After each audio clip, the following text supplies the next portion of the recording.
Bagaimana virus corona menyerang tubuh kita? Mungkin itu jadi pertanyaan kita semua. Kita udah tahu gimana virus corona udah menginfeksi 1 juta orang di seluruh dunia sampai saat ini. Tapi yang mungkin belum banyak kita tahu, sebenarnya gimana sih virus ini nyerang tubuh kita? Mengapa infeksi virus ini bisa mematikan? Semua dimulai dari sini. Ketika virus corona masuk ke tubuh kita lewat percikan batuk atau bersin orang yang positif, baik secara langsung atau waktu kita nyentuh benda yang udah terkena percikannya dan gak cuci tangan setelahnya. Kalau udah gitu, si virus masuk lewat saluran pernapasan dan bergerak terus menuju sasaran utamanya, paru-paru. Disinilah virus yang punya 3 bagian utama ini mulai bekerja. Pertama-tama, paku protein corona ini akan nempel di paru-paru dan organ-organ lain yang selnya kaya akan protein ini, protein ACE2. Kalau tubuh kita ibarat rumah dan virus corona itu perampok, ACE2 itu ibarat gagang pintu rumah kita. Begitu udah nempel, perlahan tapi pasti virus ini akan ngedorong masuk ke dalam sel kita.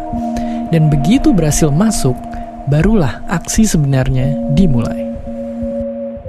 Di fase ini, tubuh virus corona akan membuka dan sang hacker pun terbebas. Dia akan ngehack inti sel sehat untuk nipu sistem imun tubuh kita biar nggak nyerang virusnya. Dan sekaligus ngebuat inti sel jadi memproduksi cikal bakal virus corona baru. Sel yang udah terinfeksi dan dihack ini selanjutnya akan terprogram untuk bunuh diri dan melepaskan jutaan virus corona yang siap nginfeksi dan ngehack sel-sel sehat lainnya. Ya, awalnya mungkin kita cuma kemasukan virus corona yang jumlahnya dikit, tapi dalam hitungan hari aja udah akan ada jutaan sampai miliaran virus corona baru, bikin paru-paru kita dipenuhi oleh mereka. Tapi ternyata, mimpi buruknya ada setelah ini. Ya, ketika virusnya udah menuhin paru-paru kita, sistem imun kita bakalan ngerespon ibarat polisi dan tentara yang meluncur ke tempat kejadian perkara. Tapi inilah yang bikin ngeri.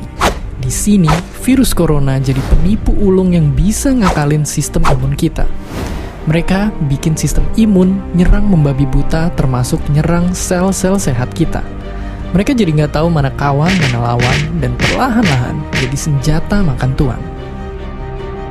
Buat sebagian besar kasus, kejadian ini emang nggak berlangsung lama. Karena kalau sistem imun kita kuat, mereka pun akan bisa menang dari segala taktik virus corona.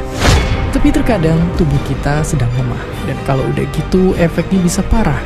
Kita bisa kena radang paru-paru akibat sel sehat di sini yang udah nggak bisa nahan bakteri pneumonia. Malahan buat kasus yang kritis, bakteri ini nggak berhenti di sana. Mereka bisa masuk ke aliran darah dan akhirnya nyerang seluruh tubuh. Kalau udah begini, bernapas saja bakalan susah banget, dan hidup kita ada di tahapan yang sangat kritis.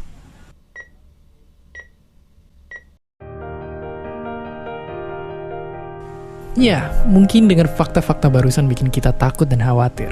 Tapi ingat, kita pun punya cara buat memperkuat daya tahan tubuh kita. Makan makanan bergizi.